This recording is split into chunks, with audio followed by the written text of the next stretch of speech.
જમીન વિવાદમાં યુસુફ પઠાણને હાઈકોર્ટની આકરી ટકોર। વડોદરા કોર્પોરેશનની જમીન મામલે હાઈકોર્ટે કડક વલણ અપનાવ્યું છે। પૂર્વ ક્રિકેટર યુસુફ પઠાણને 15 દિવસમાં જમીન ખાલી કરવા આદેશ આપવામાં આવ્યો છે। 15 દિવસમાં જો જમીન ખાલી નહીં કરવામાં આવે તો કબજો સોંપવા માટેનો પણ આદેશ કરાયો છે। જમીનનું અલોટમેન્ટ થયું નથી તો કબજો કેવી રીતે કર્યો આ હાઈકોર્ટે ટાંક્યું। માત્ર પ્રસ્તાવ મંજૂર થવાથી અલોટમેન્ટ માન્ય નથી ગણાતું આ હાઈકોર્ટે નોંધ્યું છે। 2022માં જમીન ફાળવવાનો પ્રસ્તાવ મંજૂર કરવામાં આવ્યો હતો। રાજ્ય સરકારે વર્ષ 2024માં જમીન ફાળવણીની નોટિસ રદ કરી હતી। હાઈકોર્ટે જમીન ફાળવનાર અધિકારીનું નામ જાહેર કરવા સૂચન કર્યું છે। કોર્ટે વડોદરા કોર્પોરેશનની ભૂમિકા સામે પણ ગંભીર સવાલ ઉઠાવ્યા। જમીન ખાલી નહીં કરાય તો કોર્ટ કમિશનર મારફતે કબજો લેવાશે। અધિકારીઓની ભૂમિકા અંગે પણ હાઈકોર્ટે તપાસના આદેશ આપ્યા છે। હવે કેસની આગામી સુનાવણી 15 જૂનના રોજ હાથ ધરાશે। અમારી સાથે જોડાયા છે સંવાદદાતા અલ્પેશ સુથાર।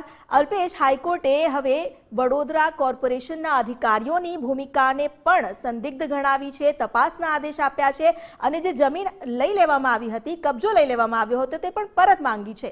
શું વધુ અપડેટ અને હવે શું કરવામાં આવશે? બિલકુલથી પૂર્વ ક્રિકેટર તેમજ ટીએમસીના સાંસદ યુસુફ પઠાણનો છેલ્લા કેટલાય સમયથી જમીન વિવાદ છે તે ચાલી રહ્યો છે। 2002ની અંદર કોર્પોરેશનની જે સ્ટેન્ડિંગ કમિટી હતી તેમજ જે જનરલ બોર્ડ હતું તેના દ્વારા જમીન ફાળવણીને લઈને એક દરખાસ્ત કરવામાં આવી હતી અને ત્યારબાદ તરત જે યુસુફ પઠાણ છે કે તેમના દ્વારા આ જે ખાલી પ્લોટ હતો, આ જે કોર્પોરેશનની જમીન હતી તેના પર બાંધકામ પણ કરી દેવામાં આવ્યું અને આખી આ જે પ્રસ્તાવ હતો તે રાજ્ય સરકારની અંદર પણ મોકલવામાં આવ્યો હતો, પરંતુ રાજ્ય સરકાર દ્વારા આખો આ જે પ્રસ્તાવ છે તે નામંજૂર કરવામાં આવ્યો હતો।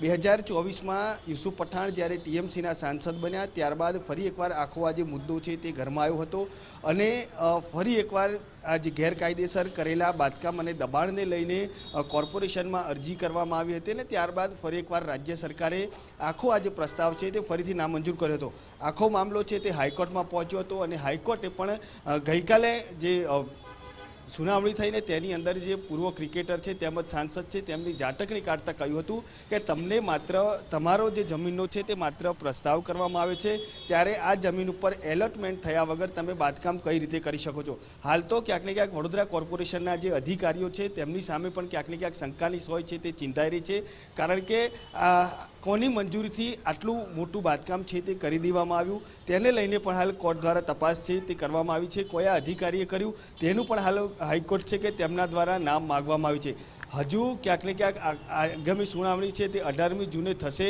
પરંતુ આટલી મોટી બેદરકારી દાખવવા બદલ હાઈકોર્ટે પોતાનું જે વલણ છે તે અપનાવ્યું છે। છેલ્લા કેટલાય સમયથી આખો આજે જમીન વિવાદ છે તે ચાલતો આવ્યો છે। કોર્ટે કહ્યું છે કે સ્વયં તમે આ જે દબાણ કરેલું છે તે દૂર કરો, નહીં તો કોર્ટ છે તે હુકમ કરશે ને ત્યારબાદ આખું આ જે દબાણ છે તે દૂર કરવાની પ્રક્રિયા હાથ ધરવામાં આવશે। હાલ જે રીતે વાત કરીએ તો શહેર તેમજ રાજ્યની અંદર આખો આજે જમીનનો દબાણનો જે મુદ્દો છે તે ક્યાંક ને ક્યાંક ટોક ઓફ ધ ટાઉન બન્યો છે, કારણ કે શહેરની અંદર પણ આ જે મુદ્દો છે તે ગરમાયો છે। છેલ્લા કેટલાય મહિનાઓથી આખો આ જે મુદ્દો છે તે ચર્ચાઈ રહ્યો છે, ત્યારે હવે હાઈકોર્ટે કડક વલણ અપનાવ્યું છે। કોર્પોરેશન કયા પ્રકારની કાર્યવાહી કરે છે તે જોવાનું રહેશે, પરંતુ ક્યાંક ને ક્યાંક સતત ચર્ચામાં રહેલા આ જે જમીન વિવાદ છે તેને લઈને હવે વધુ એક મતમુદ્દો છે તે છેડાયો છે અને શહેરમાં ચર્ચાનો વિષય પણ બન્યો છે। જી, આભાર આપનો જાણકારી આપવા માટે।